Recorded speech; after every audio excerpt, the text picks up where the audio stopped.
You are listening to Trophy Horse with your hosts, Tricky Mick, Alex, I Yield to No One, Sid, and Ender Phoenix.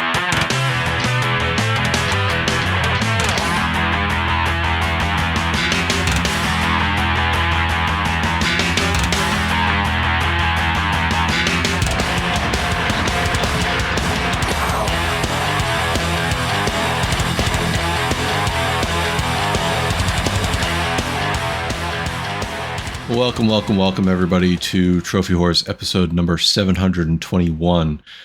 Tricky has decided to leave the show to me again, so here we are, Grinelli Takeover back in effect. And I think with the magnificent trio that we have running this, the show just works so much better and smoother. That's just my opinion. How about you? What are your thoughts, Alex?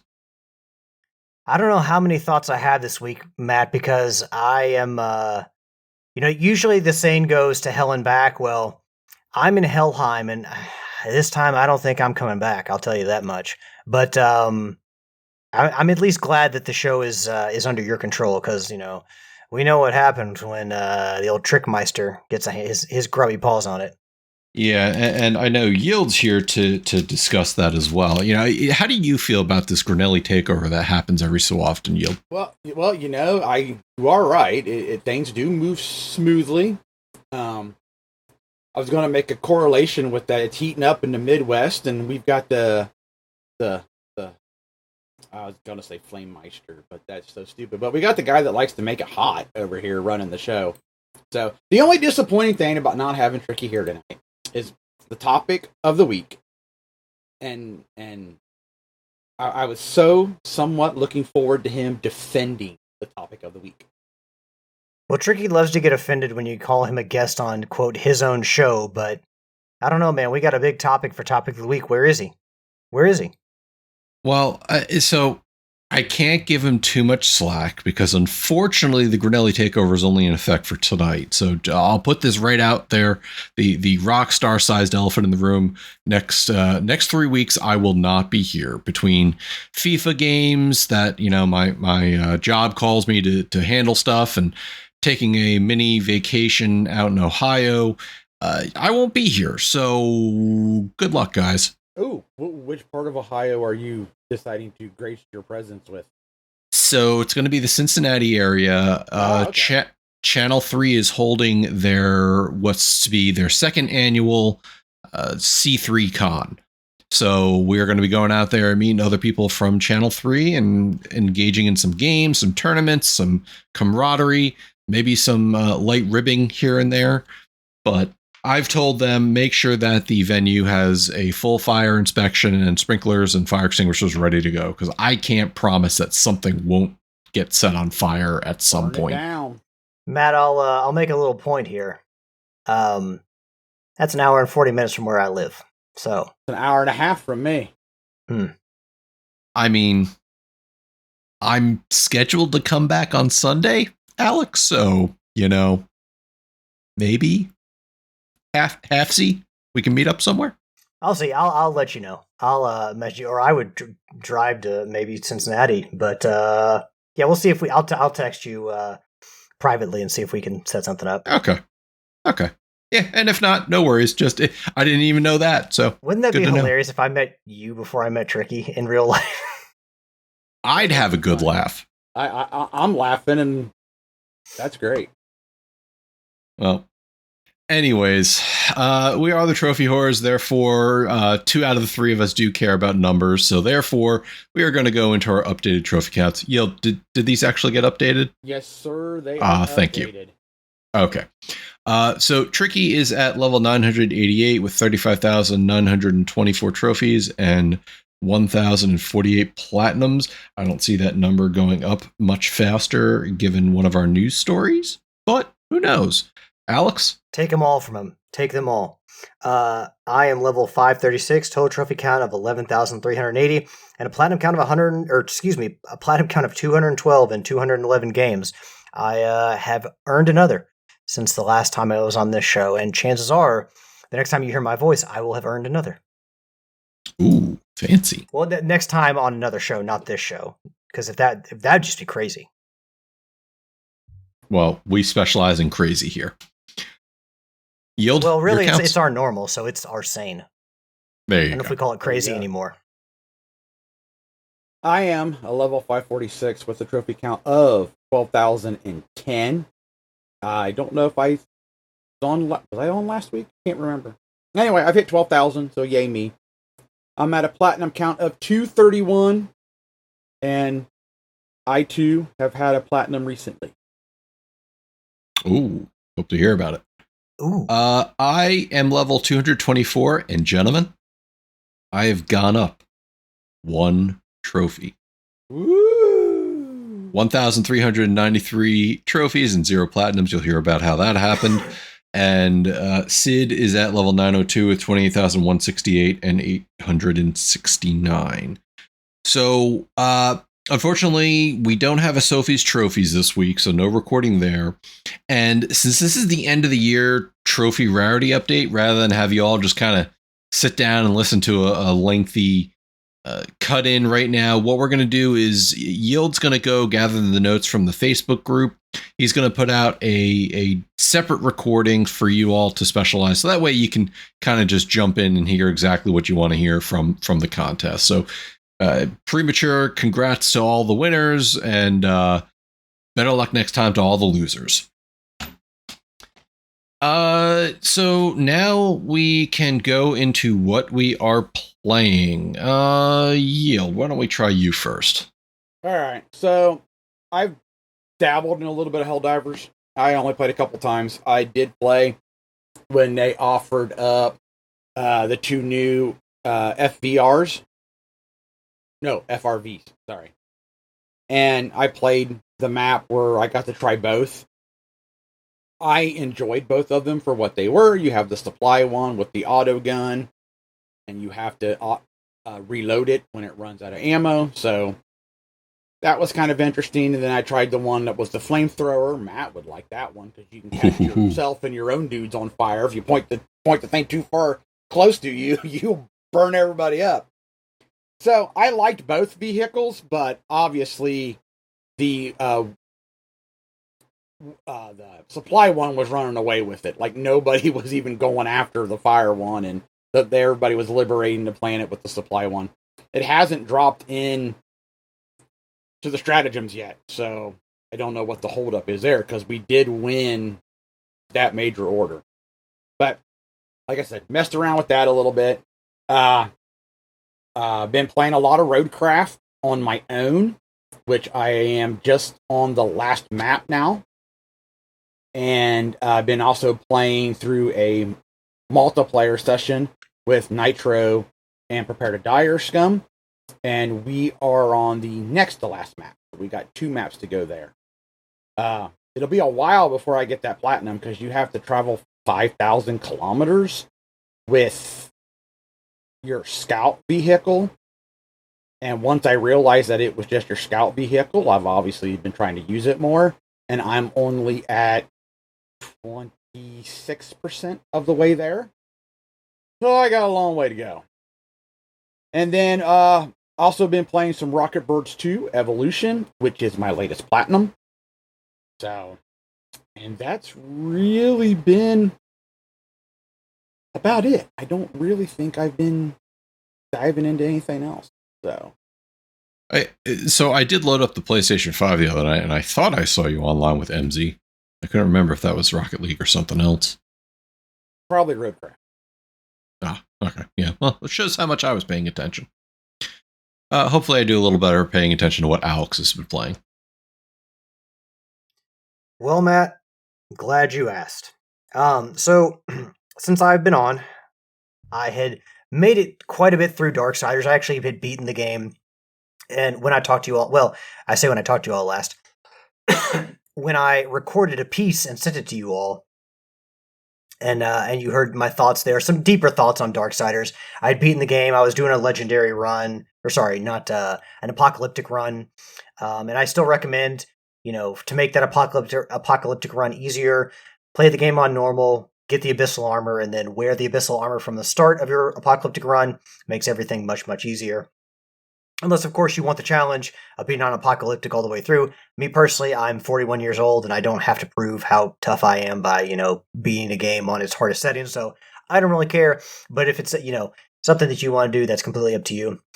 When I went through the game, I had noticed, especially the second time through, I kind of keyed in on a few items that you could really tell that this was a first game in kind of an arc, and kind of a series, because some of the items and some of the things that you get as war just are used a few times and then are completely unnecessary the rest of the game. One of the items being the Earth Caller. Basically, you use it to move the Guardians on your way to the Twilight Cathedral and the Hollows. And after that, you can use it to kind of stun enemies who might be blocking or guarding against your attacks. But realistically, that thing becomes useless after the first two areas. Another example is like the mystic bridges that you get. Well, I should say mystic. I say bridges. I mean one bridge, because to get from the Ashlands to the Iron Canopy, you need to have Ruin, and Ruin can run across this mystic bridge that appears as you're running across it. And it makes a bit like it stops the game, takes you to a menu. It's like, hey, this is how these work. There's a single one in the game, and that's it. So, while the items and the weapons are cool, there are definitely things that they threw against the wall that you could tell weren't long-time ideas, and they just kind of vary in usage. And it feels like some of the stuff, with iteration in a video game series, you can cut some of the stuff out and just kind of focus on the more key elements. Again, not like it doesn't make the game any worse, but it's just something I noticed that some of the weapons, by the time you get halfway through the game or deeper in the game, just you won't use them anymore. The last thing I will say for Darksiders, since I gave you an overall very positive view of the game, still holds up pretty well, I enjoyed it, is that the Aerial Predator trophy. We are a trophy show, trophy whores. So the Aerial Predator is a trophy that you have to get. There's only one flying section in the game. It's when you're riding the armored Griffin mount to the Twilight Cathedral to go take out Tiamat. During that section, you have to kill 160 enemies, and a lot of people find that very difficult. My first time through, I actually only got 66% of that.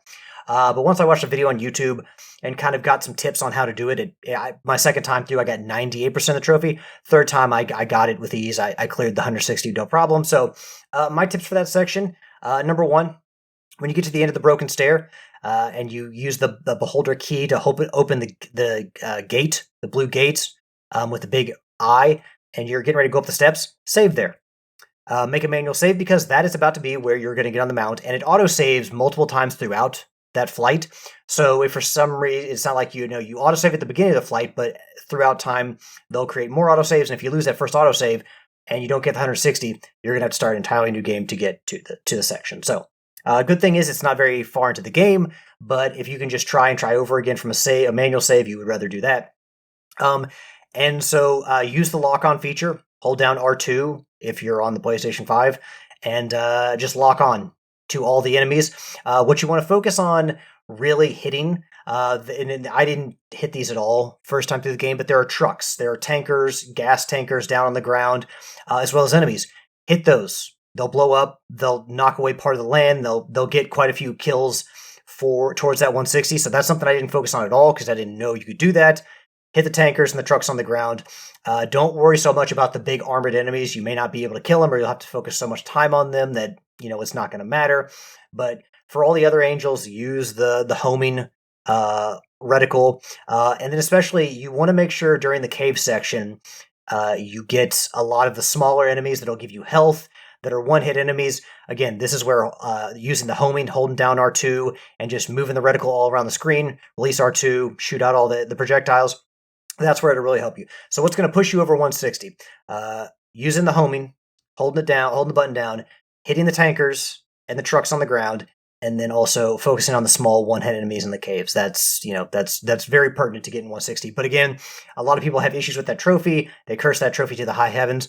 Once you watch a video on it, once you understand how it works, it's actually a pretty easy trophy to get. So that is Darksiders for me, another platinum in the books. And so my next game that I started, I did see that there is a Woolhaven DLC for Cult of the Lamb. They took away my 100% by adding more trophies in with this new add-on, this new extra piece of content that they released in January. So I did see that the Woolhaven edition of Cult of the Lamb is on sale right now. I might have to go get that because, I got to go get those trophies, and I did enjoy Cult of the Lamb. So I'll check that out maybe after this next game that I'm going to play. Or who knows? Maybe it'll be Starfox. Maybe I'll be able to talk some Starfox the next time I'm on here. But the game I've been playing, we got the unfortunate news of Ninja Theory going down, Microsoft closing them down. And I wanted to do a little homage, a little pour one out for Ninja Theory. So I went back and I upgraded to the PS5 version of Hellblade because I have the PS4 version already. And I am playing through Hellblade again.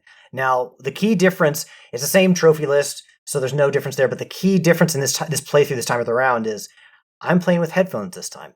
I did not play with I didn't play with the headphones the time before, and so I figured, what a perfect time. It's free to upgrade to the PS5 version. I've never played with headphones, and Ninja Theory, what a way to appreciate them. As unfortunately they are, at this moment no longer, making games. Than to go through and play Hellblade, and I'm not very far. I beat Cert, and I've got to go beat Valravn after that, and then I can open the door on the way to Hela. To see, to go and give her a piece of my mind. But yeah, the headphones make a big difference. Like just from the early part of the game when you're rowing in on your canoe with Senua, you can hear the sound of the oar dipping in the water. You hear all the voices, some of them telling you, pushing you forward, and the other voices trying to pull you back before you enter Helheim. But yeah, the voices, it's probably one of this game's biggest strong points because one of the things about this game's difficulty is it's not a hard game. I'm not saying you won't die because during some of the fire trials, because I forgot if you take too long, you can die during the fire trials on the way to Cert. But the difficulty of this game isn't really the strong point. The combat is fun. It is a little repetitive. And the enemies, I remember being a little on the repetitive side.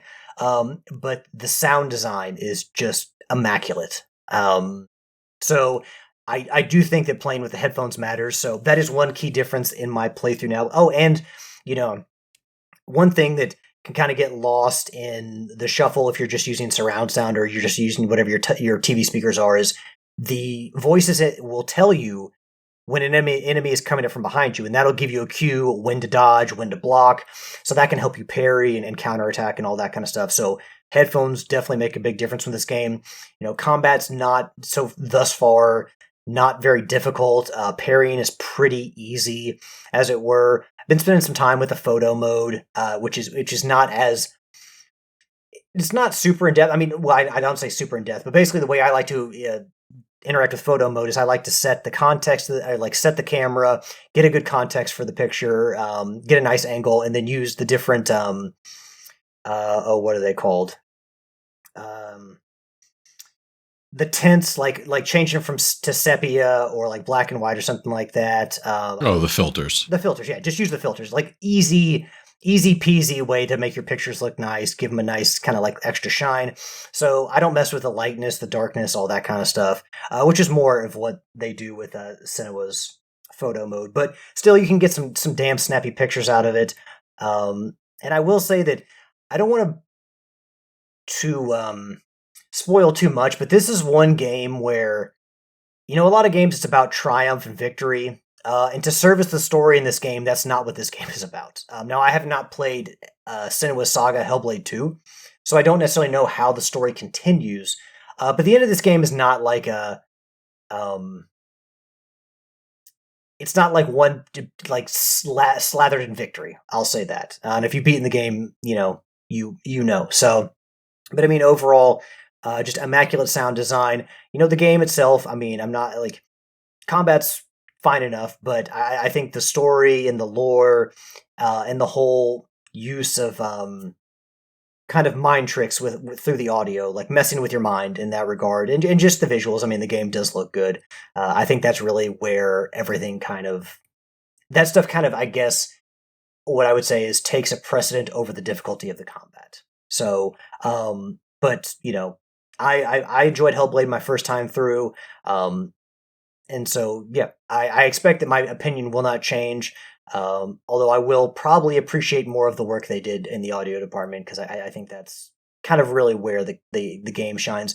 And like I said, all of that feedback directly into your head, in your ears, from headphones kind of changes the way you perceive the world and everything that's going on in the story. So yeah, play that game with headphones. But that's kind of the major difference. I wanted to pay homage to Ninja Theory, but also I wanted to play with headphones this time around. So I thought, what better way to do so than, give another crack at it. So that is what I've been I have access to the VR version because I've heard, yes, play it with headphones. I'm wondering if I play it with the VR version, how much more immersive that gets. Ooh. Yeah, no, that sounds really good. You might as well try it. Yeah, what do you get? Maybe I will. I'll let you guys know. My sanity. So I've heard. Well, I thought you said all sorts of crazy things. Just a bunch of wild and crazy guys. Yeah, you're. I got that reference. Yeah, no, we are crazy, so maybe I will try it. Speaking of things I've tried, I did play a couple games this week. I did a little bit more Mecha Chameleon, which is that hide and seek game where you get to hide and paint yourself to kind of blend in with the background while your friends hunt for you. Just proving once again that how much I suck at art stuff because I can't paint for shit. I have to depend on like tucking myself away in a corner and painting myself a dark color to blend in with the shadows and hopefully I don't get caught. I played more Elden Ring Shadow of the Erdtree DLC. I forgot if I mentioned this last week or when I actually did it. I reached the final boss in the DLC and promptly got stomped. So what I have to do now is there's these objects you collect in the game that when you get them, it levels you up in the DLC separate from like your in-game level. And that helps give damage mitigation and boost your damage to enemies. So I've collected probably close to half of them in the DLC. So I have a lot more to go. And I suspect that will help me significantly in getting through. I played a little bit of the final boss of the Erdtree. Is that where do you fight Melania? That's in the base game. And is Melania secret boss, the Blade of Mikola? I guess we should give the proper title. Yes. Okay. Who I've never taken on because I'm too much of a pussy to take her on. Well, then why do you play these games in the first place if you're not going to take them all on? Because I can beat the game. I don't have to beat every boss to beat the game. I just have to beat the main bosses. I get that, but you're already playing a hard as balls game anyway. Why not, just go for broke, man? Because I'll leave her for last. I'll go after her once I've conquered all there is to conquer. Because she'll be the mountain to overcome. I also put some time into Kenna Bridge of Spirits. I've mentioned this before, but I'm getting into that game because with the sequel coming out, I figured it's about time that I actually go in and do said game. I love the art style. Game's hard. The game is hard. Well, I am playing it on story mode just to be able to get through it. So, wow, you are. I get my difficulty from Elden Ring, not from Kenna. What'd you say, Alex? I said, wow, you are a pussy. Mm-hmm. Mm-hmm. No, that game, I can't say anything because when I had to play through that game on hard, I used the exploit to get the platinum trophy to skip a lot of it. Ditto, I did the same thing because I was like, by the end of the game, I'm feeling pretty good. I think I want to give this a go. And it took everything I had just to get to the first village. And I was like, okay, I'm done. Exploit time. I think the part of that game that really had me questioning whether I was too old to play games anymore was the second boss, the Corrupted Woodsmith. I mean, that boss fight is just fucking... I don't know why I found it so hard, but it was a rough go. So, The important thing, Matt, is that you're playing the game. I'm currently in the woods trying to find the older brother of the two siblings. So I'm not too far into the game, but so I'm just starting my adventure. But I do enjoy it. You still have to happen across. I can't remember what the first boss's name is, but yeah. Yeah, no, I haven't come across that. I'll continue that on, and I'll split my time between my main PC and my Steam Deck because it is playable on the deck. So I'll be doing that. Then over on to the PlayStation 5, which actually is why I got my one trophy. I took advantage of the upgrade that Rockstar gave us for Grand Theft Auto 5, and I downloaded the PS5 version, and I started a new run in Grand Theft Auto 5. Figured it'll hold me over until 6 comes out. And, they talk about the rumors of how big GTA 6 is going to be. We'll talk about this a little bit later on our topic of the week, but just for reference, the GTA 5 version on PS5 is over 100 gigabytes. So if the rumors about GTA 6 being 200 or more.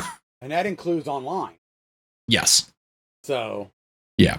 So just, folks, maybe clean up some space on your PS5s. I'd say clean up space on your Xbox, but we know nobody on Xbox is buying it there.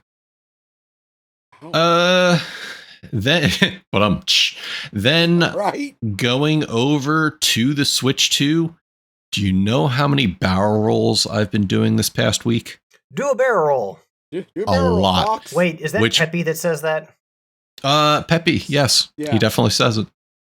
And we can go into the what is it, that meme where it's like, you're actually doing a Airlon roll. You're just spinning in. Yeah, because a barrel roll is you're actually like circling in a barrel, whereas here you're just spinning in place. Not the point. Not the main thing here. I have gotten to the quote unquote end where you beat Andros, but now it just opens up the rest of the game and you have to find the secret paths and extra missions and things like that. I will say the game plays beautifully. The voice acting is a little weird. It's not like it was on the 64, but they've got cutscenes. The cutscenes are beautifully rendered. The characters look fluid. Falco is still an asshole. And, Slippy is maybe not as annoying as he was on the N64, but I never played. I didn't play any of the Star Foxes when they came out. I played Star Fox 64 3D on my 3DS, and I never even really beat it.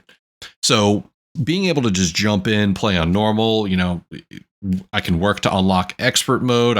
As I said, I can go find all the additional things. It has online and couch co-op.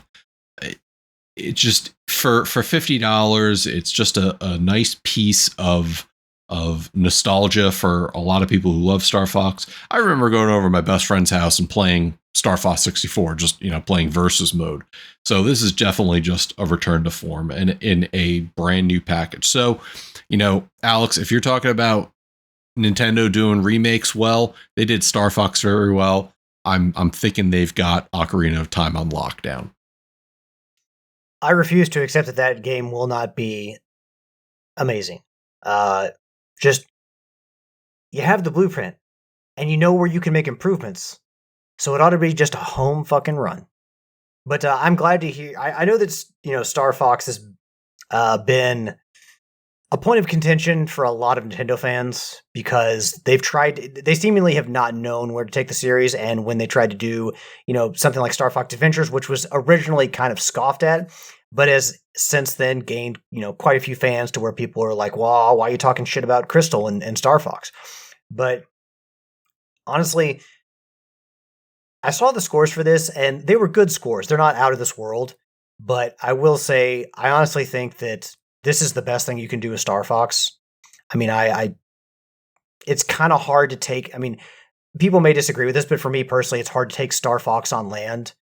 It's hard to take Fox McCloud on land and really want to just run around and blast things. Like, the key component always has to be the R-Wing, or, I forget what the submarine is called, or the Landmaster, I think, is the tank. That's got to be the key components of it. So Star Fox may never get out of this kind of game where it's just like a clone of Star Fox 64. But man, every couple decades they'll pull it out and it'll be just glorious. So I'm glad to hear you enjoyed it, man. I'm going to buy the game. I'm also glad to hear it's $50 because I did not know that. Well, it's I think. What did I pay for it? Hold on one second, because it's Nintendo doing the digital versus physical thing, but because Amazon and Walmart and everybody were doing the physical the same price as digital, I ended up getting it there. So if I go back to my orders and I can find when it was actually ordered, I know this is a thrilling radio. Let's see, Star Fox Nintendo Switch. Yeah, so it's $60 physical and $50 digital. The pre-orders were the same price as digital at the time. So they're unfortunately too late to get the physical same price as digital. Yeah, I mean, it's obviously a throwback. This is a throwback here for Nintendo because two of their biggest games, arguably their two biggest games. People may say Pokopia is one of their biggest games, but for me, it's Star Fox and Ocarina of Time. Throwing it back to the 64, baby. Yeah, and that speaks to a better time. And you talk about, Star Fox going out on foot on adventure and Star Fox Adventures. There's plenty of love for that game. Unfortunately, there's not a heck of a lot of love for Star Fox Zero, which was meant to kind of be like a reboot and a very gimmicky type of game on the Wii U. And unfortunately, the controls were bad. I don't know how they ever released that game with the way the controls were, because I think graphically, mission-wise, it was fine. It's just the controls made it a bear to use, and it shouldn't be for a game like that. I mean, it's always hard to judge a game based on its performance on the Wii U because, realistically, the Wii U didn't do well. It was not a fine... I mean, who knows? Maybe Nintendo considers it a financial success, but if you're a consumer, no one looks at that console as a success. It wasn't a success. It was kind of like this holdover, this stopgap from between the Wii and the Switch. So it's kind of this awkward teenage Charmeleon kind of thing that exists between two things that people bought like crazy. Yeah. People love the Charmander. They love the Charizard. Charmeleon, they're like, when are you going to become a Charizard? Or if you're a Squirtle fan, the Wartortle. Or the Ivysaur. Yeah, nobody wants Wartortle. For all the Bulbas out there. There are no Bulba fans. Oh, there's got to be some Bulbasaur fans. I would say this about Star Fox. Maybe it's a little too wishful thinking that you hope people buy into this, even though it's a remake, just to be able to hopefully get a brand new Star Fox game at some point. They have the engine, they have the mechanics, they have the ability to make a good game. I just don't know if they have ideas on how to make new missions or continue the story. That's my biggest concern. But I'm hopeful that maybe this leads to a new Star Fox down the road that is like a completely new original story. Yeah, the burning question for Nintendo is how do you get Fox McCloud and team out of the R wings when its most popular games are in the R wings? Like what do you do with that? Yeah, and that's what they try. For the life of me, Matt, maybe you can tell me, differently, but I mean, I guess there's Splatoon, but thinking of a third-person combat shooting game for Nintendo consoles made by Nintendo that's really good, am I missing one that's really, really good, Matt, or they just kind of don't really go into that territory? Damn good question. Third-person action. No, I mean, you stick with the Marios and the Zeldas. That's basically it. The Zeldas and the Marios. The two pieces of the Nintendo Triforce. What would the third piece of the Triforce in Nintendo be? What would the third be? Donkey Kong? Or is that lumped in with Mario? Yeah, but Donkey Kong came out before Mario, even though Mario was in there. Jumpman was in there. Yeah.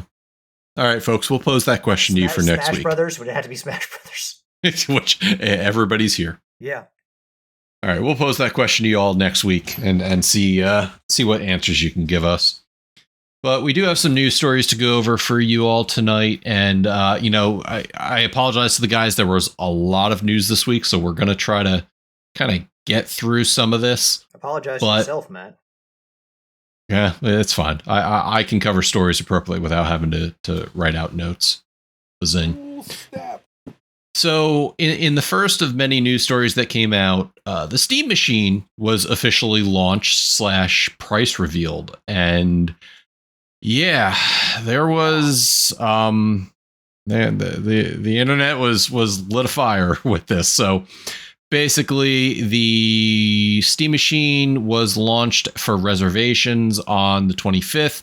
You can go into Steam and choose one of a couple options, being a 512 gigabyte model or a 2 terabyte model, and then either of those models with a Steam controller. The Steam controller was discounted about $30 if you ordered it with the machine.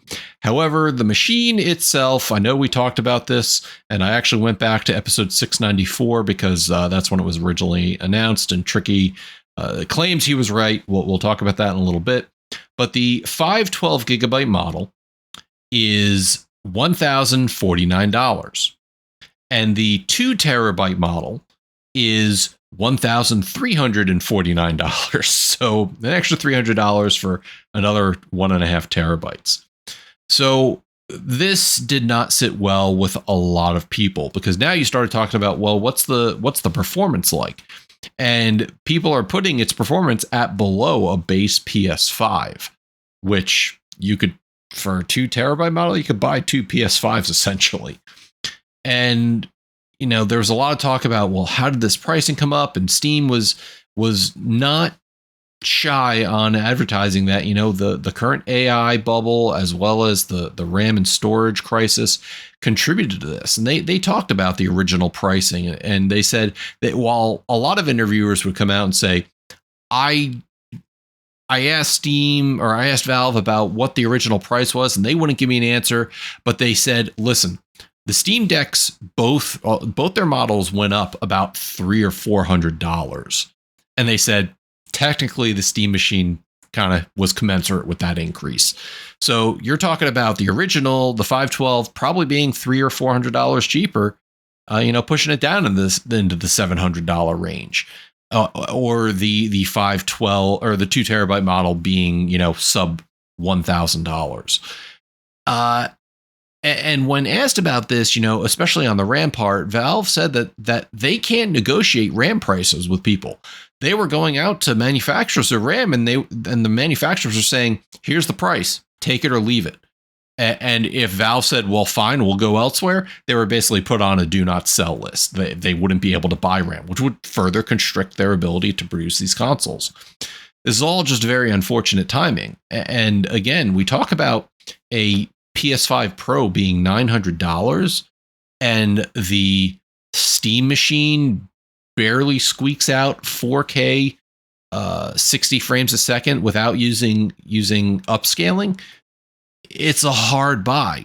Now, that hasn't stopped people from buying into it, and then now scalpers are throwing it up on eBay asking for twice the price. So me being the PC enthusiast, I'm looking at this thing going, if it was around $600 or $700, it would be compatible or comparable to some entry level PCs and even to some consoles. But here we are. I know neither of you really are in the market for this, but what do you think about the whole pricing drama?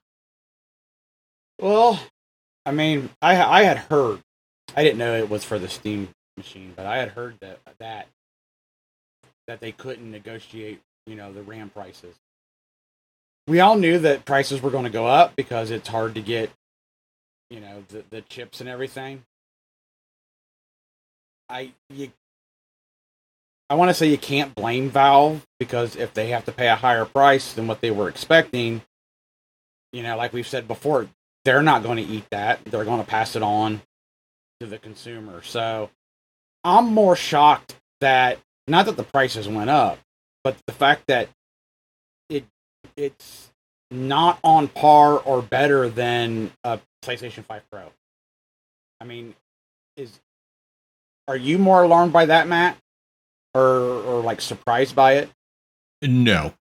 Listen, it would take a lot for a machine of that size with the architecture to get to a PS5 Pro. I was just hoping that the pricing would kind of be in alignment with its performance. And I don't think it is. Well, it doesn't sound like it. Like for you said, I mean, granted, for an extra, terabyte and a half, you said that, I mean, you can store a lot of Steam games on that, but, is that worth $300? Now, that being said, there is a micro SD slot where you could buy micro SD slots and put it in there to expand your memory, but those aren't cheap anymore either. So it's going to be like a $200 for a 2 terabyte, or I think even more for a 2 terabyte SD card. So really? They're pricing it in alignment. I remember when those used to be inexpensive. Yeah, 2 terabyte micro SD card on Amazon. An Amazon basic 2 terabyte card. I'm sorry, 1 terabyte card is $200. Good God. A SanDisk 2 terabyte Extreme is $400. Alexar $430. Let's see, SanDisk 1.5 terabyte $239. So it's like, it's not like they're pricing it, outside of the market. It's just console manufacturers are used to subsidizing their consoles, and Steam's not subsidizing the Steam machine. Alex, any thoughts on this pricing madness? I understand that people are used to, when it comes to PCs, spending more money for the upkeep on their machine, but they also expect, really good performance. This makes PC gaming a more, I guess I could say it makes it easier for people to enjoy PC gaming through this little box. It makes it easier to use. I'm assuming it's, takes out a lot of the upgrades you would have to do to your machine, like if with Matt's PC, having to upgrade things now and again to make sure it's compatible with the top of the line games. That's kind of cut out with this. So ease of use does improve, but also because PC players are used to paying a lot of money for the upkeep of their console, or not their console, but their computer, they expect it to do more. They expect it to play better than a console. So when you have this machine, which is not going to perform as well as, say, the PlayStation 5, which is, half the price? I don't know how well people are going to take that. Like, I don't blame Steam or Valve for the cost of the console. But at the same time, I don't blame consumers for if this fails, because I can't blame anyone for not wanting to spend that much money for this thing. I would say that this thing is not worth that much money. If you're a PC enthusiast and you play on PC and you have the money to spend, I can understand why people enjoy playing on PC. But that said, I don't know how you can justify this thing being that worth that much money, when you're not going to get the performance of a PC, but you're also not going to get the performance of a PlayStation 5. Like, just economically, it doesn't work out, or doesn't really drive enthusiasm to me. Because if you already have a PC, why the fuck are you going to spend that much money on this thing? And if you're playing on a PlayStation 5 and that already runs better, why are you going to go spend double the money for this thing to have? I just, I don't blame Valve, but I also don't understand how people find any excitement or thrill in buying this little console. So I'll say this about it is, I think for what it can do and what it means for the average user being able to kind of buy something, I think it's a great piece of tech, but I can't support it at the price of what they're doing. Now, that may be out of their control, but Papa Newell isn't really hurting. There's a lot of stories about how many yachts he has and everything that's there. So could they subsidize it? Should they subsidize it? I think so. I think they're earning enough money from their freaking loot box schemes on Counter-Strike and Team Fortress 2 to subsidize this. It hurts because as you're trying to break into the market and you bring out a box that performs worse than cheaper consoles, you try to argue, well, you're not paying online services. So I don't know how much Pro or Gold is now for the year, but that's a couple $100. So maybe you go, all right, well, you can save you subsidize it yourself by not paying for online. And then you go, well, Steam has sales all the time on AAA games, so maybe you save yourself there. But it still comes down to performance. If it's performing worse than current gen consoles, I look at it, my Steam Deck, and it still plays a lot of great games, but it is showing its age. I tried loading up Monster Hunter Wilds, and it is not good, even with some of the upscaling capabilities and putting everything on low. Kena plays well, but you can obviously tell that there's some hiccups. So a small form factor box like this is great for the living room, but at the price, like you said, if you own a PC already, there's really no benefit for you getting this, unless you wanted to put something on your PC in the living room. And maybe you can get away with a 512 gigabyte machine because you sit there and go, all right, well, if most of my games are on my main PC, I could download a couple onto the box here and just switch between those. But how is this going to jive when in a year and a half, when Rockstar, potentially brings GTA 6 to this box, is this thing even going to be able to play GTA 6?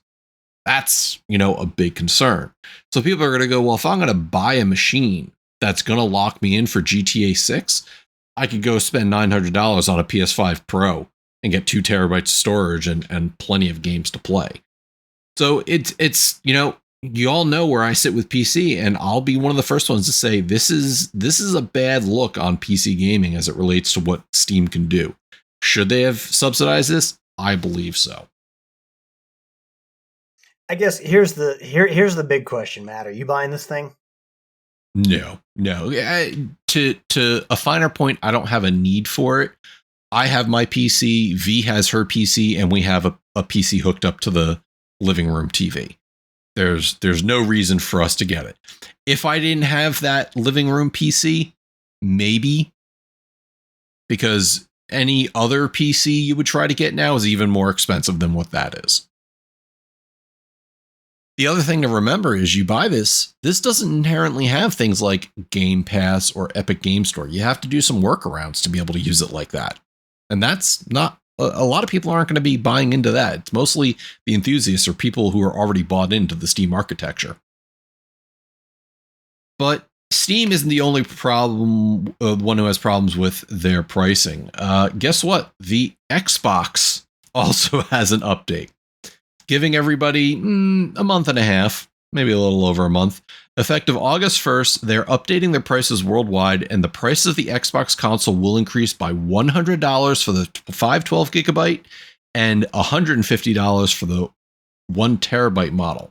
That's bringing those consoles. Actually, what is the current pricing? Xbox Series this is X the second price increase, is it not? Yeah. And in their thing, they were like, we were hopeful that we didn't have to do another price increase. Unfortunately, we have to. And it's like, unfortunately, motherfucker, like, how much are you making on this console, or how much are you losing? So basically, the 1 terabyte is going up to $800, $100 lower than a PS5 Pro. Now, you could argue that it performs somewhat similar to the Pro, but that means that the 512 gigabyte, I think that's now moving up to like $600 or so.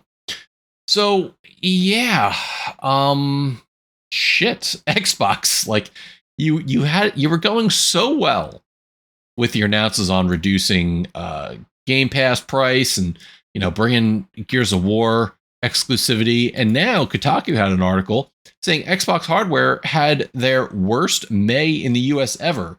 They said PlayStation didn't do too well either, but like, you had a bad month and you're choosing to upgrade. And now there's rumors that potentially there may not be enough consoles to go around for the holidays for GTA 6, because there also might be something about Xbox being like, yeah, we're really not going to be pumping out many more Series X's. It makes me really worried for their Helix console, as well as whatever the PlayStation 6 is going to be. Like, I think we're going to see a $1,200 PlayStation 6 at some point. I don't know. I mean, that wouldn't be surprising, but I mean, other than your trickies of the world that will run after and buy it, how many people are going to drop $1,200 on a system? I'm not. I'm not buying the next console series at launch unless there's like Spider-Man 3, which in that case I might have to learn some patience. Sorry, what was that word?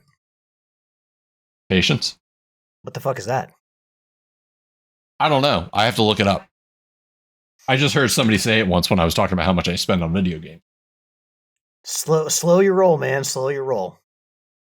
Yeah, I don't know. It's Xbox. Just they had 2 easy wins. They did the Sony thing. Take a step forward and take 5 back. And then now it's oh, well, not only are we laying off studios, we might have to spin off Xbox. Oh, by the way, our current console is going to be much more expensive. Do you think they what the fuck did is going on? They did the whole, Xbox brand is alive and well, and the whole, we're cutting the price on Game Pass. Do you think they did that kind of stuff? And Asha Sharma said the right thing, seemingly, to build up goodwill so they could go do this shit now? Hard to say. To kind of push it back to that is a strategy. I mean, it's kind of too bang for me. If they waited, maybe. Well, you can't wait too long around Christmas time because then people would throw even a bigger fit. But it just feels, you didn't even get to the end of June from all your goodwill, and then now you're like, oh, and by the way, your consoles are going to cost more if you haven't bought in yet. Yeah, I mean, it's astounding that, once again, they're raising the price. And again, like, who in this day and age is buying an Xbox for, this generation? Realistically. Like, and then their website has like, oh, well, we offered 0% financing for purchases, and even refurbished units are cheap. They're trying to soften this blow any which way they can by being like, yeah, well, we know it's more expensive, but we give you options. It's like, fuck off. Nobody's doing that. No, I can absolutely believe that they're cutting back on the production of some of the consoles, because, like, at this point, why wouldn't you? Yeah, it's I don't know. It seems like Grand Theft Auto would be their hope, but like Tricky had put a picture in our group being like, yeah, Grand Theft Auto reservations were like 8-1 PlayStation to Xbox. So yeah, makes sense. But like I said, the article did indicate that, PlayStation wasn't doing too hot on their sales either. But it's the cost of living now. It's the increased price on these systems, and people kind of have it already. But now with GTA being out, people are going out there and certainly, getting into the console game now. Like, again, that word patience. Could I wait for it to come out on PC? Probably, especially with how many games are coming out in September. But let's face it, it's GTA 6. Alrighty. Next up, hey, all those, I know you guys weren't here last week, but Tricky and I talked about EA and how they were providing ad opportunities to potential investors and whatnot, and putting ads in games. Well, obviously it's not working for them, because EA lays off an unknown number of people ahead of the expected $55 billion sale to Saudi Arabia. EA, being EA, decides that they want to continue fucking around with people's lives, and instead of chopping the block, putting the executives on the chopping block, it's the programmers, it's the marketers, it's all the other people that are paying for it. So yeah, good job, EA. Good job, EA. Yeah, more evidence to my point that there was no one out there to buy Ninja Theory. So they it's a sad situation. I mean, no one's surprised by EA, and especially, what'd you say, Matt? I hadn't heard that. Is Saudi Arabia becoming a majority investor in EA? Well, so I think right now what's happening is, I remember this was a report a number of years ago, kind of like on that same level of the Xbox buying Blizzard King Blizzard King /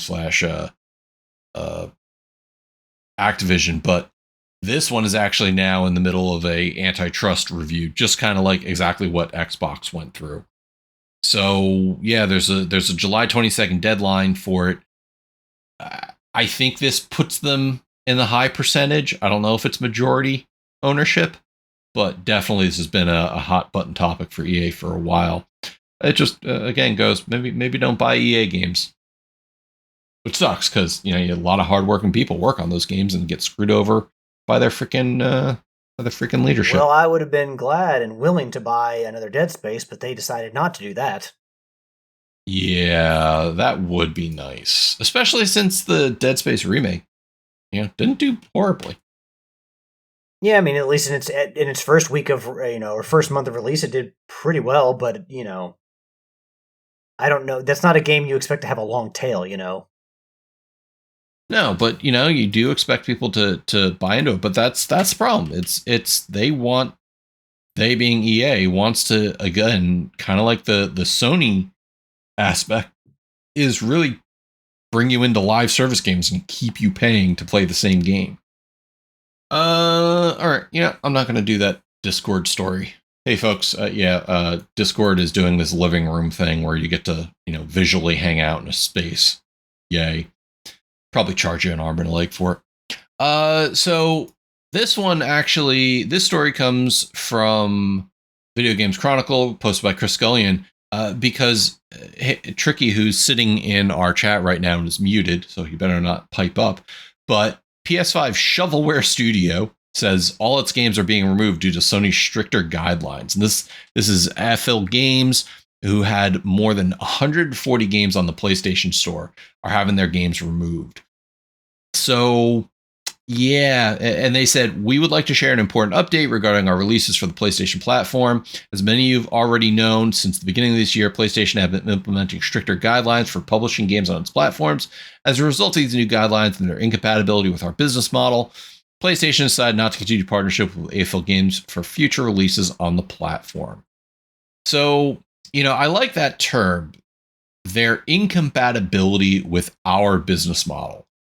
Your business model being put out low effort games that will, cost nothing and are quick to beat so people can, get their trophies. They're not selling games, they're selling trophies. That's what they're doing. They're selling trophies, yeah. There are games out there like a Hellblade where you're selling an experience. The trophies aren't hard to get. It's not a hard platinum trophy. Most of the things I think in that game are earned. You can't miss the trophies. They're story related, except for the one where you got to find all the lore stones. But, that's selling an experience and the trophies are secondary. These games very much are, hey, here's $1. Can I have a platinum trophy? That's exactly what it is. Yeah, so I look at these and I go, I get it. They're people catering to a specific subset of gamers, and that's fine, except for the fact that no, it's not. It's not fine. Well, hey, listen, it's okay for everybody to make a buck. $20 is $20, and $20 could be 20 trophies. It is not okay to flood the market with shovelware so that they can feed people's addiction to earn trophies, while also making themselves a quick buck on the side. Sorry, I think there's an issue with that. You can go on your mobile device and find a bunch of shitty apps and games on the App Store that you shouldn't put any time toward playing. You can go on the PlayStation Network and you can find how people are taking advantage of the trophy system. I mean, Sony put trophies in games because, they're attached to DLC. It's like, oh, this is an extra incentive for people to buy and play games. And now people have, over time, found a way to just completely take advantage of that system by saying, here is a cheap way to just earn an easy platinum trophy, no sweat, easy breezy, there you go. I think we've seen so many instances of shovelware being just flooding the market that have been detrimental. Most notably, we know most notably back in the 80s, but with the Wii very recently, of how people just joked on the Wii. At first, the Wii did really well, and then all of a sudden, the tide started to turn against the Wii, and perception turned against the Wii. It's just this shovelware shithouse. So, yeah, no, I find something very wrong with these fucking games. Counterpoint taken. Yield, I know this doesn't affect you very much, but how do you feel? Do you want to extend your condolences? I'll bet his britches are on fire about this. To Tricky for not being able to buy shovelware games to earn trophies anymore. I mean, it doesn't break my heart any. I mean, I'm sure there have been a few gems sprinkled out there, but I for one will be glad to get them off the store or not have any more added to the store, because I like when there's a sale to go through the sale and what games are on sale. And I have run across a few games that I've never heard of, and check games out. But when you got to go through what feels like a half hour or 45 minutes of scrolling through the sale, because it feels like 80% of it is all shovelware crap, it will be nice to not, have that increased every sale. Yeah, I like I said, I've never been a fan of these types of games, and I never detracted from people who wanted to buy them. So okay, but yeah, no, Alex is right. It feeds an addiction. No one's a fan of these games. People are a fan of the platinum at the end. They're not a fan of these games, though. Tricky will not under no circumstances will ever say that he enjoys playing the jumping fucking taco. I will also say, to a point, I know Tricky hasn't done a lot of these games recently, so being a little facetious, but yeah, no, it does affect a subset of players, but hopefully this gets people to actually develop games that mean something. You know what doesn't mean something? Digital purchasing. I'll be the first one to come out here and say it. Sony recently made an announcement that the PlayStation Store is deleting 551 digital purchases via movies, not offering any refunds. So basically, there's a licensing agreement with production company Studio Canal, and the films will be removed from the PlayStation Store and users' library. I can get removing it from the store, but they're deleting things from your library. These include movies like Terminator, Tekken, Sharknado. Not Sharknado. They called it the popular Sharknado series. I don't know what their definition of popular is. There's a bunch of foreign films. There is Highlander, Hot Fuzz, which actually is a goddamn shame. That's a good movie. That for the greater good. Let's see what else is on here. Orcs with an exclamation point. Paddington 2, Pan's Labyrinth, Pilgrimage. A bunch of Rambo movies. So basically, yeah, where my panties get caught up is the fact that not only they're removing it from the store, but they're deleting it from users' libraries, meaning people paid for something and they're like, even if you have it downloaded, you can no longer access it. Now, we see this in things like games like Anthem. You paid for a game, they decided to call it quits. Even if you have it downloaded, you can't access it anymore. That's where I look at digital games and go, that's my biggest fear, especially with my Steam library. So if Sony can do this because their licensing agreement with a publisher, a studio expired, what does that mean for all those games you all have? All those $1.50 AFIL games that Tricky has in his library. This is... I don't know who's buying a ton of games and movies and watching them on their PlayStations, but me being the digital rights advocate, that's a shitty move. It's a very cautionary tale because, one, I mean, it matters with movies because movies aren't always cheap. I don't know how much these cost for people to buy. I don't know if it's $10, $20, $30, but still, I mean, if you pay for something, and these companies that are pushing this digital age where you don't got to go to Best Buy or GameStop to buy this stuff. Just buy it through us on our digital platforms. If you really want to get people behind on that and convert people to that, shit like this can't happen. There has to be a trust that when you spend money, you will be able to access that whenever you want. And you actually own it. Yeah, I mean, we've seen instances. Well, I mean that kind of thing doesn't happen now these days. But you at least buy the rights, the license to watch it whenever you want to. So all this is doing is sowing discontent, and it's breaking some trust, even with people who enjoy, who want to buy digital before physical. That the whole digital age, there are things that we need to watch out, things we need to be concerned about, and it makes you think, and think twice about doing it, about jumping completely into digital. So it's bad enough with movies. If this ever happens to games in a larger scale. Because, it does happen from time to time with one odd game here and there. But if it ever happens with games to where you're spending $60, $70 on games that you can no longer access at all, that's going to be problematic. That's going to be even worse.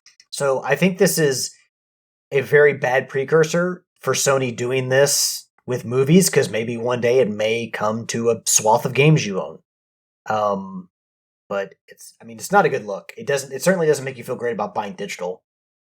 It's kind of one of those things where if you're someone who plays a game and then beats it and then never plays it again, you're not really that fussed about it. Movies generally, though, games, a lot of times I'll play once and then that's it. Movies, though, you buy them because you want to watch them again. Like you don't, I mean, if you're going to watch a movie once, you rent it. You don't buy it. But this is one of those times where a difference between movie and games, where games tend to take longer to beat, so you don't always have time to go back and replay them. Movies, though, hour and a half, 2 hours, like you can go back though and watch those on a rainy day. So a little problematic there, where people expect to be able to watch these, maybe year after year. Like people get together and do like horror movie marathon nights with friends and watch a whole bunch of horror movies together, and so with seasonal stuff and stuff like that, you may be expecting to be able to watch it year after year, and stuff like this just completely breaks your confidence. It's also a warning to future purchasing. Somebody's going to look at this and go, well, why would I ever then buy a digital game on that network if it could be taken away at some point, or a digital movie at that point? So, yeah. Because that's one thing, like I have invested in digital music, I've invested in digital games. I've not ever felt comfortable enough to buy movies digitally. Yeah, well, music, everything I download digitally, like I buy all my stuff from Amazon, which gives me an MP3 file I have sitting on my computer. It's glorious. Meaning I have it backed up. And you can move and I could transfer it and move it to wherever I want. Good old games does it where you get the executable file and you download it. You can back it up. But, Steam is its own DRM module. EA, PlayStation, they all have their DRM stuff. This is where I say, whether it's a physical or digital, at some point, your console will stop working. And all those physical games will mean nothing. Now you have to go find another console to play it. Well, what happens when in the future we're, 80 years old and our PlayStation 5s no longer work, and getting a PlayStation 5 on the aftermarket's, $9,000. At some point, you do have to draw that line and say, all right, what's my willingness to lose money if this goes away? So that's a personal decision people have to make. Matt, if I'm 80 years old, the game I'm going to be playing is I'll be so grateful if I don't shit my pants today. That's the game I'm just hoping my arthritis doesn't keep me from playing games. Yield, I'm sorry. Did we get your thoughts on this? No, I understand losing the license and not being able to sell it. But to go in there and be like, well, now you can't watch it. Like, that's not cool. Like, you've bought it. Just because you don't have an agreement with the media outlet to sell that anymore, you've owned that. And I was kind of thinking about this, and I was kind of aching it too. It's like buying a DVD or a Blu-ray. And then all of a sudden that Blu-ray maker decides, well, we're not going to, support Blu-rays anymore. So even though you've owned that for 5 years, you can't watch it anymore. That's the problem I have with it, is you've paid for it, it's yours.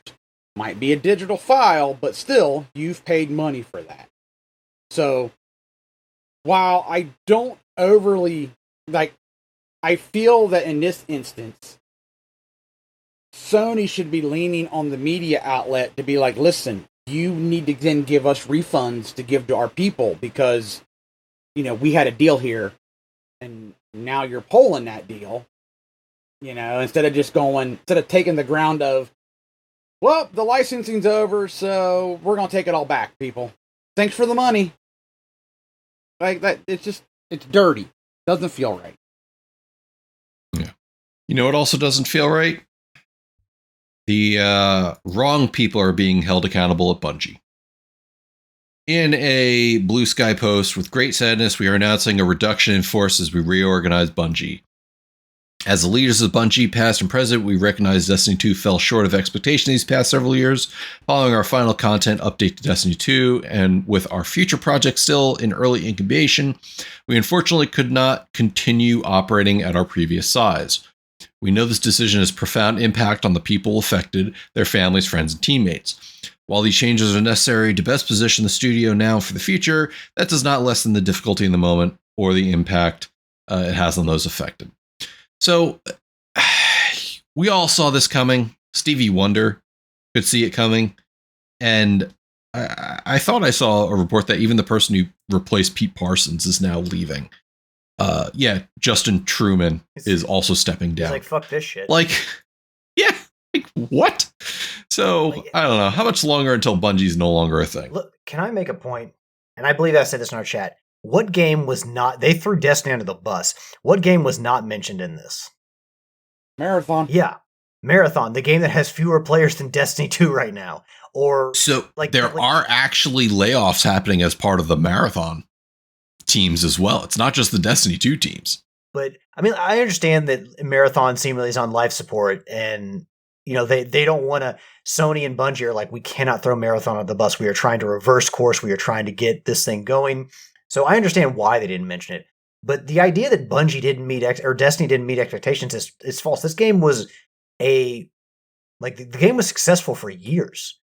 And well, it says the last few years, which is accurate. People haven't been happy with it. Well, that's not the game's fault. It's the people making it, or Sony's direction or whatever. But the whole, even though you can say that maybe Destiny 2 over the last couple of years hasn't been what people wanted, there are still people that actively want to play it. There are still more people who want to play Destiny 2 and want support for Destiny 2 than Marathon.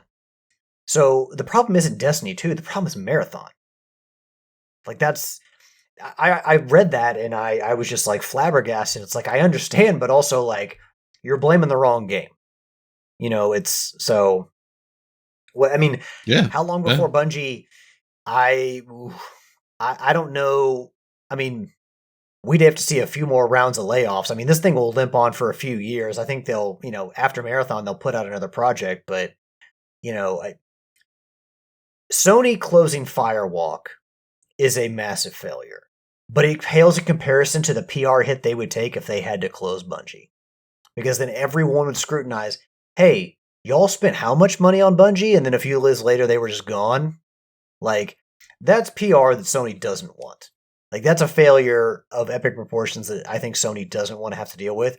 So I think Bungie will limp along, and maybe they can change things and change the momentum. But I just read that statement. It was just man, y'all are just trying to cover up the fact that nobody wants to play Marathon. And the game that you bet on to be the Destiny 2 successor is just a complete flop. Here you go. Currently on Steam, 90,000 people playing Destiny 2. Guess it's thousands, but guess how many are playing Marathon 3, right now? Yield? 1,500. Slightly more, 8,753. Not even 10% and here's the thing. of the Destiny 2 crowd. Helldivers has been out. Helldivers 2 has been out since 2024. It's been out for 2 years and 4 months now. And they don't have any major campaigns going on. It's just major orders. There's no new war bonds out. They delayed the June one indefinitely. They don't have any ship upgrades or anything like that. So a lot of people are maxed out on their samples, on their requisition slips, on their war bond medals. And the lowest total I've seen when I've logged on just to check is 39,000 people playing Helldivers 2. Currently on Steam, 23,769 people on Helldivers 2. Helldivers 2 is lapping Marathon, and Helldivers 2 doesn't even have shit going on. 24 hours peak is 36,000, so in line with what you're seeing. Yeah. So, and that's just Steam. A lot of times the number will be 50,000, 60,000, and that's incorporating obviously all of the consoles and not just Steam numbers. But the point is, Helldivers 2 is in a lull where there's nothing going on except just regular gameplay and major orders. And they're just lapping Marathon. And they came out and said, we're only doing updates now twice a year. They're like, yeah, we can't keep up with this. So we're slowing down. So I mean, it's not a good look. We constantly ask how much worse can it get for Bungie? Apparently just every time just worse.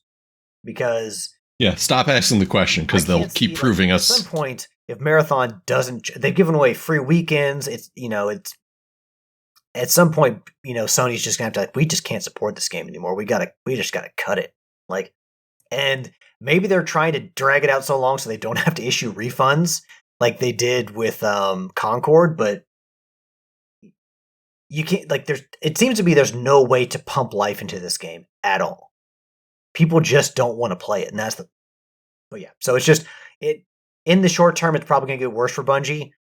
I don't think it's going to be so bad that Sony closes them or that Bungie just kind of implodes on itself, but whatever they do next is have to be really good. Just give people what they want and just make Destiny 3. Yield.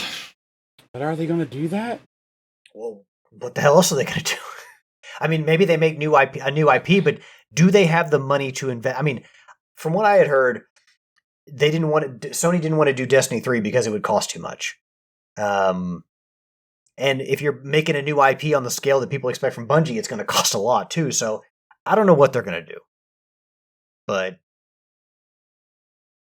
yeah, it's a tough situation. But I think that if Sony wants Bungie to get healthier as a studio and for things to kind of the ball stop rolling down the hill and change some of that momentum, they're just going to have to pony up the cash and allow them to make Destiny 3. That seems to be the safest bet for them, getting Bungie back on course. Excuse me. Matt, do you disagree? No, I think Destiny 3 not even being a thing, I look at them and they say, well, our next project is in its infancy. You better fucking do something fast because Marathon isn't going to hold you over. And I don't think too many people are going to be pumping money into Destiny 2 anymore. Alrighty. I don't want to leave us with a lot of bad news, so I am leaving you with a little bit of good news. Nintendo has announced that it's raised its employee base salary by 10%. And there was actually another report that says that they have a couple hundred more full-time employees compared to the same time last year. And another report that they are building a state-of-the-art tech center that is going to be their base of operations for R&D research, technology improvements, future gaming console research, things like that. I said this in one of the groups, I forget where, like, Nintendo doesn't reduce the price of their games. And when they do, it's like it's other retailers selling it to empty their stocks. But like Nintendo is doing something right now. Is the Switch 2 doing gangbusters compared to the Switch 1? Not anymore. But there was a story that the Switch 2 has outsold Japan's lifetime sales of the PS5. So, they're doing something right. And for them to just, blanket say, hey, all of our base employees are getting a 10% pay increase. Fuck yeah. Good job, Nintendo.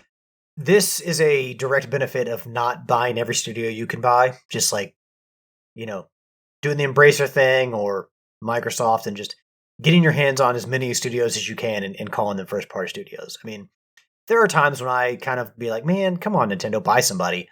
But keeping your headcount in line and valuing your employees so they're not just numbers leads to stuff like this. So I think that it is in some ways Nintendo's willingness or unwillingness to kind of expand their first party studios does hurt them because it comes down to they're so reliant on first party studios because when it comes to third party, their machines just don't hold up to what games can be played on PlayStation and Microsoft's games systems. But there is a small benefit I would say a benefit in having being more steady when it comes to your head count and your employee numbers because the fewer employees you have, if you do mass hirings, eventually you have to fire people. Whereas if you just kind of stay steady, when you're good with your finances, it's not as rocky. It's not as whiplashy when it comes to how many employees you have on staff. It's a lot easier to kind of manage these things. Yeah, I look at this and I go, Nintendo actually doing something right compared to everybody else. Matt. They definitely did something right when they announced the Ocarina of Time remake. Well, they did multiple things right. They've done multiple things right recently. Yield, how are you feeling about this piece of good news for once? Well, I mean, it's good. I mean, they're Nintendo. It's good for the industry. I think Nintendo gave, everybody a raise. They're investing back in their company by building, the R&D. in a time where the other two big companies are kind of laying people off, figuring out what to do. Microsoft seems to be almost on a fire sale. And here you got Nintendo over here going, hey, we're fine. Matter of fact, here's some more money. The greatest compliment I could give Nintendo, at least in this regard to this discussion, is if you put in front of me Microsoft, Sony, and Nintendo, and you said, you're working for the games divisions, you walk in, as a 20-year-old, and you're going to be expected to work from this one company from the time you're 20 until retirement. Which one of these three companies are you most likely to do that in? And it's Nintendo, far and away. Is the company that I could see people going into and just spending their entire lives working for Nintendo, and then that's the job they work. Maybe not say the job or position, but the company they work for. I would think Nintendo would be more hospitable to that than most other video game companies, especially Western video game companies.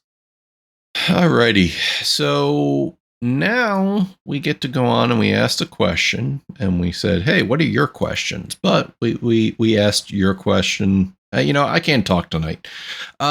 Tricky, why the hell did you leave us alone? You let me fail here. So I asked everybody in the group, in the Facebook chat, what did you think of the Steam Machine announcement? And the only one that really responded to that was Dan, who said Xbox really jumped on the price increase right after the Steam Machine announcement. And he says that with full understanding of economics, but it's rough when they were finally starting to stack some wins. So we hit a little bit of that. Will asked, PCists chose their lifestyle. No need to make it easier for them. Why are you PCists like that? Like what, Will? That PC is a superior platform? It is, Yeah. Do we spend more for it? Yes.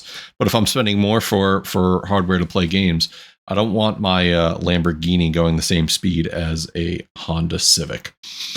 And Tricky said, is any of the hosts happy Tricky isn't there to shit on the Steam Machine and be able to gloat that not only was he right about the price, but also the price of GTA? I don't remember the GTA conversation, but I did post a comment to Tricky that I said, episode 694, and I quote, $699 or $799 for the 512, and for the 2 terabyte pushing closer to $1,200, $1,300. I said, basically, you were half right, but that also makes you half wrong. Either of you disagree?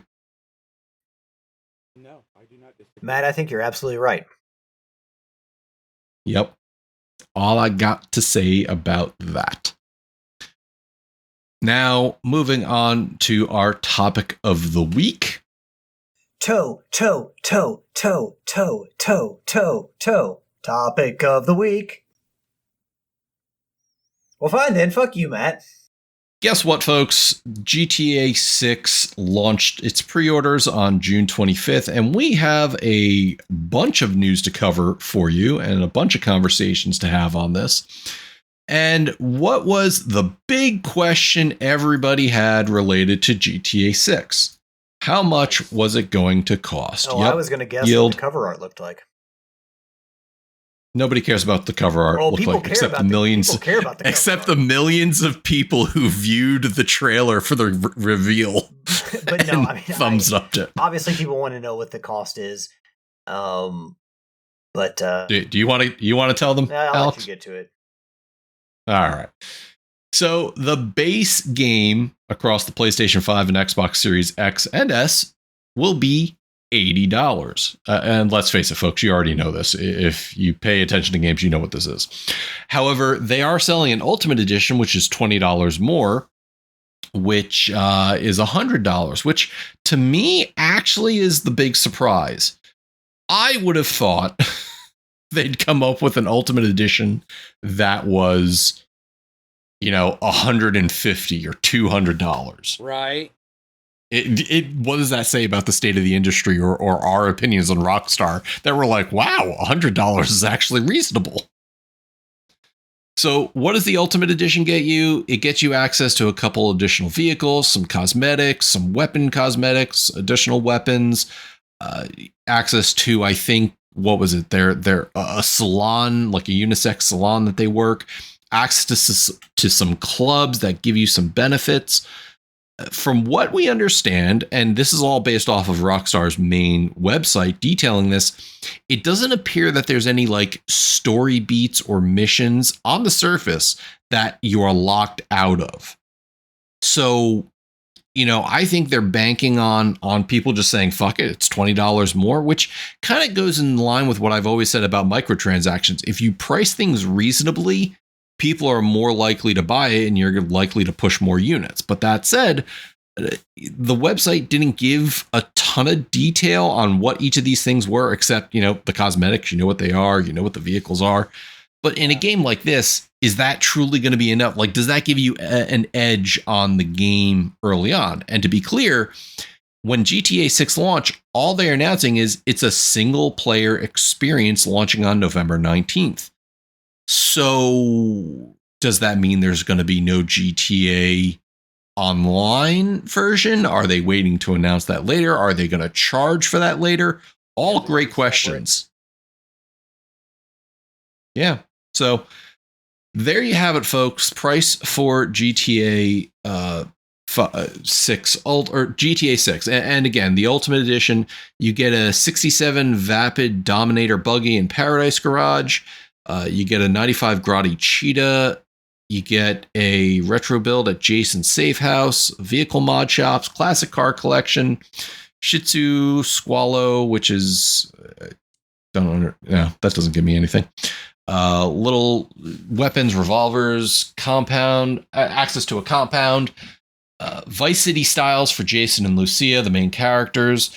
So it's a lot of like cosmetic or maybe weapons. And I think there's going to be enough weapons in the game. But one thing I did hear, you remember how in GTA 5, it's basically you carry all the different weapons? Yeah. The rumor is going around that in GTA 6, you have loadouts. You're not going to be able to carry everything. How do you guys feel about that? I'm okay with that. Actually, I don't know why, but I think I'm okay with that. I have more of a problem with the $100. Got it. If I'm thinking correctly, go ahead, Alex. I think that so I'll take both those questions on because you kind of answered a second part there. The loadout. I mean, if it's me, I tend to in games focus on a few different or like just a few weapons. So I think being able to have a loadout where you're carrying specific weapons instead of everything in your arsenal, because what is it? You just would cycle through everything in your arsenal until you got what you wanted to get to. Yeah. That's a little cumbersome. So I think having a loadout would be a better way to handle things. As far as the price goes, for me, it doesn't make sense. It's honestly too expensive because I don't want to play GTA Online and the single player, I'll play that. I mean, I think for people who invest the time in GTA and they play through the story and they run around whatever, Liberty City or Vice City or San Andreas or wherever, and they fuck around and they go into the multiplayer, you can absolutely make an argument that $80 to $100, you'll get your money back in value in game time played. So for this one particular game, I know it breaks some barriers and it kind of breaks the mold of what MSRP typically is, kind of the standard pricing, which can be a ball rolling down a hill effect. It can kind of cascade out of control, but a lot of games can't get away with this because they're not GTA. So this is one instance where I don't necessarily have a problem with the price. They give you a cheaper option if you want to. Hey, it's the same price as Mario Kart. Am I right, Matt? Yep. And I would say GTA is a much better value than Mario Kart. Sorry for all you Mario Kart fans out there. So, but you're not wrong. I don't have I don't have a problem with the price, honestly, even the $100 price, because I think the people who are going to spend that money will get their time out of GTA. I don't see. Go ahead, Matt. No, and I was just going to say, there's people out there saying many games these days don't earn their $60 price point, much less $80. Grand Theft Auto. If you look at Grand Theft Auto 5. And go, if there is much content in Grand Theft Auto 6 as Grand Theft Auto 5 in these days, I would say it's worth that $80 price point. And I paid $20 for Rocket League when I bought it. I passed the 1,000 hour mark in Rocket League not too long ago. I would argue that the value of that game was a steal because given the amount of time I poured into it, doing the old gamer nights with the Brothers of Destruction crew and all that, playing all the events. I would argue that paying $100 for that game would have been worth it based on the amount of time that I have put in. Now, again, I think that if other people, like if Ubisoft is like, of course they'll pay $100 for Assassin's Creed.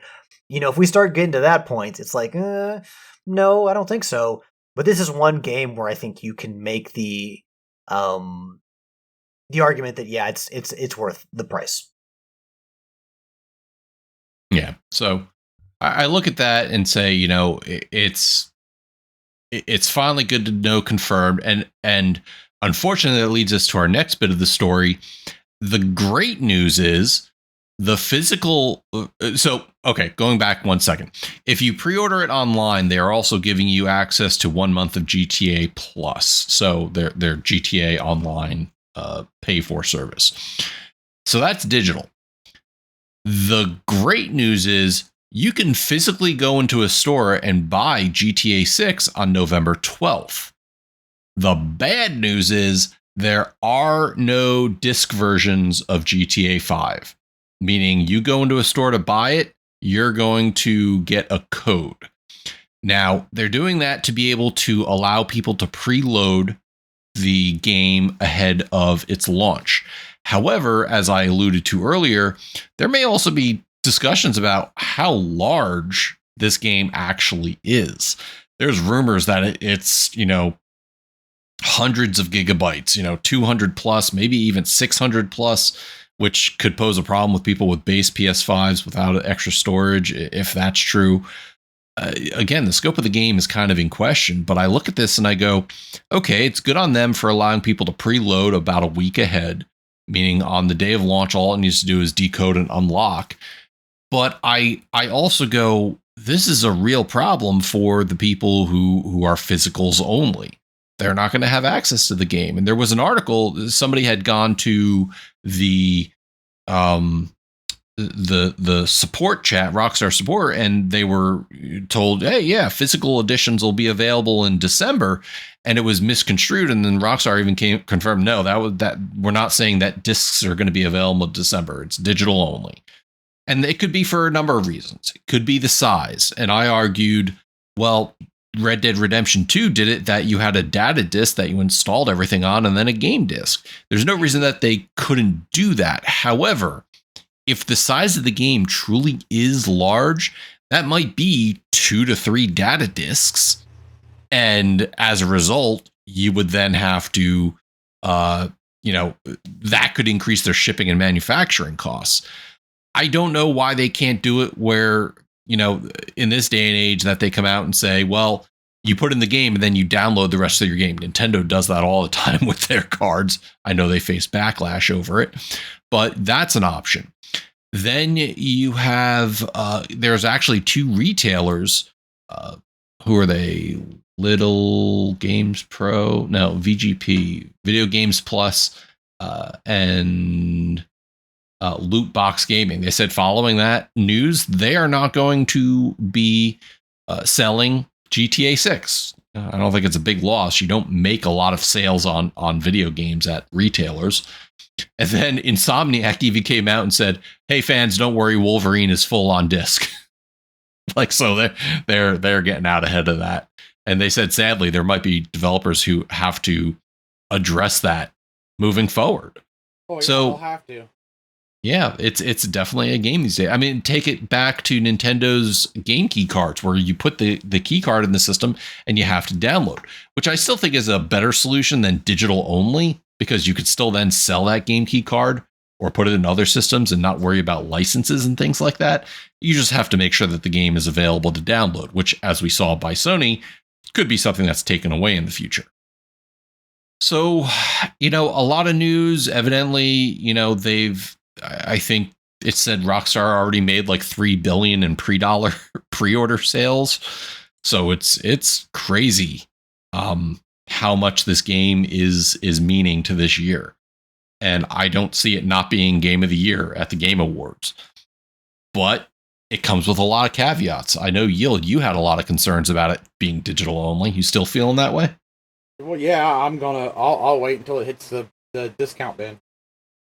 I mean, I've always said, if you want me to buy digital, that's fine, but I'm not paying full price for digital that I can pay full price for physical. So I'll just wait. What I have no problem. What is the discount bin And- price for GTA 6? Because it's not like it's Well- not going to be $20. It's probably 40% or less. Wait, you mean $40 or less, or 40% off? No, 40% off. You need it to be 40% off or better before you buy in. Well, now, yes, with all the controversy with it, yes, before I buy in. So you need to be like $50. Yes. Okay. Before I buy in now. That may not be exact And math, I'm okay- but it's the best I could do.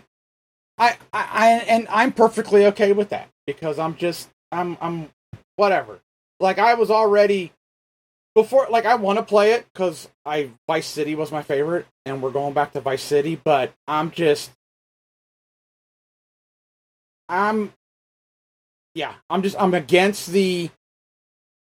against the here's your case with the downloaded code, and here's your $100 Ultimate Edition, but we're locking you out of stuff that's already, at least I could be wrong, but we're locking you out of stuff that's already coded in the game, but if you don't give us $20 more, you can't touch it. And it doesn't sit right with me, so I'm just like, fine, I'm not purchasing it right away, and I'll go play all my other backlog games. And I'll just wait until you give me a good deal. I mean, you may be waiting for a discount as long as I would be waiting for it to come onto PC. I'm okay with that. Alex, how are you doing? Are you going to buy in? GTA is too big of a game for me. The one thing that might get me back in is Vice City. I love Vice City. Is it still going to be the 80s? No, I think it's more. Yeah. Okay, then no, I'm out. It's not the 80s, I'm out. But no, I kind of lost interest in GTA a long time ago. The last one I played was 4, and after 4, I'm like, this is a game series that I understand why people love it, but I'm just kind of, I don't want to say graduated because it makes me sound like I'm bigger than GTA or I'm better than GTA, but there's just some games that I just don't want to sit down and put the time into, and GTA is just one of those. I feel like it's one of those open world games. It takes a special open world game for me to want to play it, like a Ghost of Yotei, but I'm just not down for the open world games anymore. I don't want to sit down and invest the time to go do 1,000 side missions and whatever it takes to get to the end of the game. So I'm not going to play it, but I see the appeal for people who do love GTA. I mean, I look at what's coming in September and I go, how much can I buy to play before GTA comes out? I got Wolverine, I've got Silent Hill Townfall, I've got Gears of War. Gears of War is a must buy, but I actually had a buddy who bought an Xbox just so that way he can make sure that we play Gears of War. I got Ace Combat. I've got possibly Onimusha. So it's like, all right, I'm actually going to have to budget my gaming time to sit down and say, what do I really absolutely want to play? Because I will be buying GTA when it comes out. I'm not going to pre-order it, or I should say I'll wait till the preload is available before I order it, because I'm not about to do game day downloading.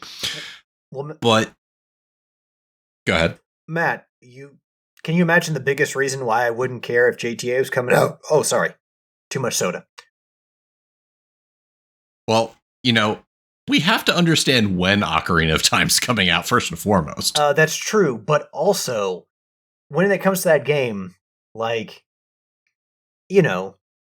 they're like people's videos of things they would like to see changed in the remake, because they can always add shit in the remake. They can give you everything that the original game gave you plus more. Like, for instance, the cut light temple that never made it into. You just got the light medallion from Rauru in the game. What if they add another temple back? What if they add inside missions, a la Majora's Mask, which was mostly about world building and side missions than it was about the temple, the dungeons themselves? I don't know, man. I could be playing a shit ton of Ocarina of Time this fall, and I don't have time to be beating hookers with bats. There's just no time for that. There's always time for beating hookers with bats. We'll see about that when we get to this fall. You've got a bunch of games to play, and you're like, I just couldn't beat any hookers with bats this week. I've been playing this, that, and the other. I think my current strategy is going to be, Yeah, Ace Combat 8, Gears of War, and then GTA. I think I can wait for Silent Hill. I think I can wait for Wolverine, because as fun as Wolverine is, and as good as Insomniac is, I'm not a huge Wolverine fan, so I don't think I necessarily need to like jump on that. But I gotta make time for GTA. And will Ocarina of Time be in that equation? Yes, but that's also on my Switch, and I can play that on the move as needed. Mr.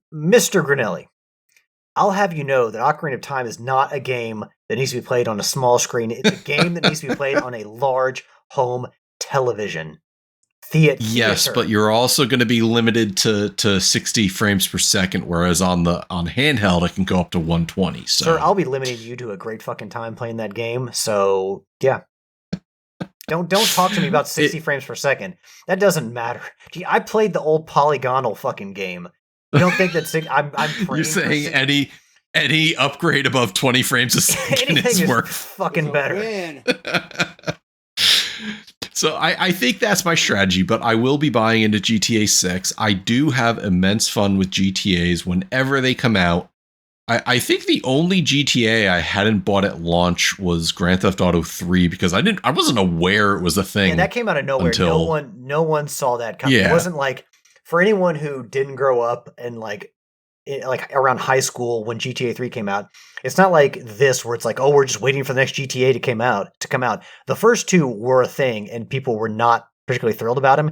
And then word of mouth after GTA 3 came out started to spread about how fun it was. And like, so no one was anticipating it before launch. And then it's a bandwagon that just kind of like got bigger and bigger as time went on because as more and more people heard about the game. Wait a second.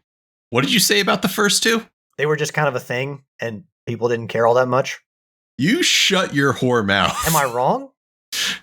No, it definitely it had a cult. It had a cult following. I'll tell you what. There's a reason the first why GTA 3 came out of nowhere, Matt. That is true. The first GTA my buddy and I played, he gave me a cracked disc, which I was able to play on my PC. And we played online. And that was the fun part of it. I didn't play it for the story. But GTA 3 was the first GTA that came out. It's kind of like that move from A Link to the Past to Ocarina of Time. From a top-down adventure to this fully 3D immersive environment. So, yeah, GTA 3 I got. Then my buddy and I, Dan from Channel 3, who I went to college with, I remember we were excited for Vice City coming out. We literally lived across from each other in one of our dorm apartments. And I remember us getting and just talking about what we were doing. And then San Andreas came out and it was fun, but you know, I didn't go through it fully. And then Grand Theft Auto 4 was the talk. And then Grand Theft Auto 5, and sure enough, that was Grand Theft Auto 5 for the next 15 years.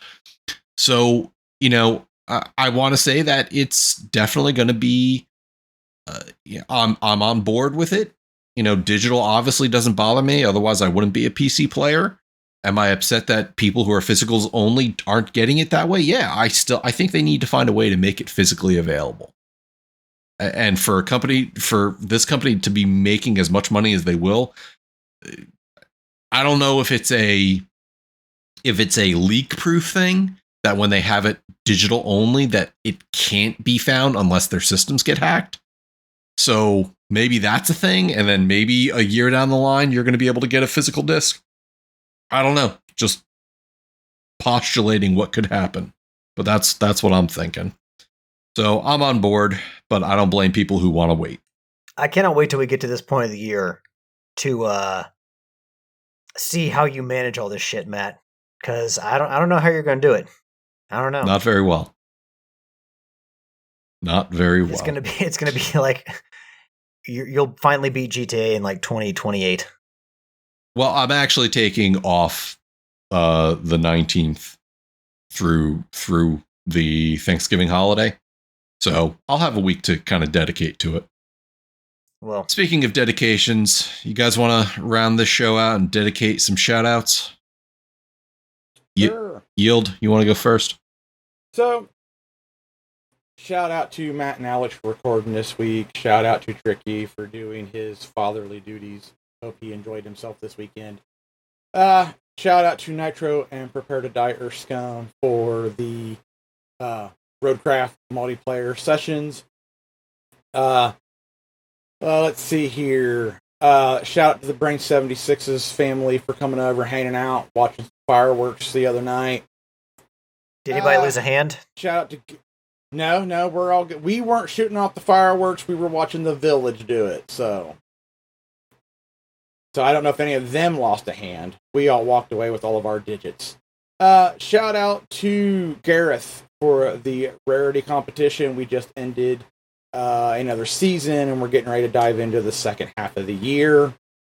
So I survived. Woo! And as always, shout out to all the pimps and the madams of the Whoredom. Thank you for playing games with us, listening, interacting. Yeah, all that stuff. That'll do me for the week. All right, Alex. I want to give a shout out to the fans, the Fuel to the Fire as Trophy Horrors, our awesome community. Thank you very much for continuing to support us as we continue to trek down this lonely road of podcast greatness. You guys mean everything. Thank y'all. Give a shout out to my co-host, Yield and Matt. Matt, excellent job hosting as usual. Yield, great job bringing the awesome. Shout out to Tricky, who could not be here tonight because we also want to give a very special shout out to Sweet Mama D for graduating high school. Obviously a huge accomplishment in everyone's life. So congratulations to Sweet Mama D, and also congratulations to Tricky for helping her get to that point. It's not just a great moment for the young person, but also a great proud moment for the parents. So I want to give a shout out to Will for his awesome artwork. Thanks, Will, for giving us that big help every single week and helping us pimp out the show. And last but not least, give a shout out to my awesome and loving girlfriend, Ashley. I love you, hun. That's going to do me for this week. I'm done. All right, and shout out to you gents for recording tonight. Shout out to Tricky, and as you said, shout out to Sweet Mama D. Shout out to Will for his artwork. Shout out to the Channel 3 community. Make sure to check out channel3.gg for your gamified social media. Hopefully you get to come in and find some fun with it in the meantime. Shout out to Sid. Shout out to Gareth for his competition. Shout out to Dan and Tricky and Will for writing in this week for the questions. And then shout out to my wife V for everything that she does. With that said, I'm going to call it an end to episode 721 and have a great one. See you on the next show. See ya. Later.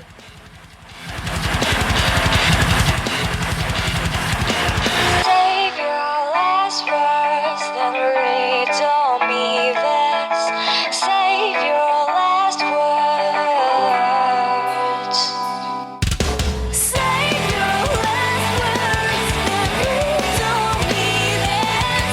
Save your last words, then read on me this. Save your last words, then read on me this. Save your last words, then read on me this. The theme song is Venus by the band Even off their album Zenith. Permission granted by the band and 12 Stone Records. You can find them on Facebook by going to www.facebook.com/evenphilippines.